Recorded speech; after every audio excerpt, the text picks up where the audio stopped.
Okay, so this time let's perform the predictions using multiple techniques and compare the results. I'm going with the same data set, the training data set again.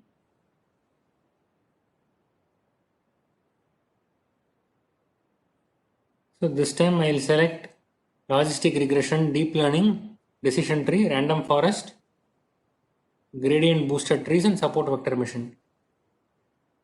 You can run all these algorithms in one go. Just select all and give a run analysis.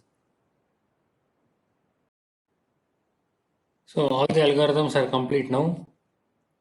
You can see the accuracy value of all of these, and there will be separate tabs for each of the methods, one for logistic regression, one for deep learning, etc.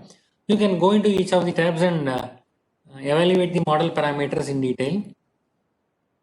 So for now we can see immediately that neural networks seem to have the highest accuracy for this problem. So please note that a different technique may provide highest accuracy for different classification problems. So it depends on the distribution of data. Certain classification methods are more suited to certain types of data distribution.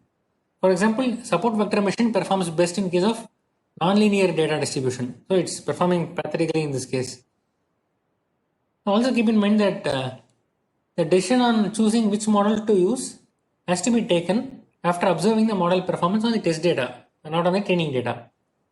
So as we have seen, decision trees and neural networks, they have a tendency to overfit. So they'll perform exceedingly well on the training data, but not so much on test data. Again, on this case, you can set the cost parameter to -3 or -5 and compare the precision for the models before you arrive at a conclusion on which model or which algorithm to choose. So I'll leave it to you to play around with the models and the various parameters. So this brings us to the end of the classification section.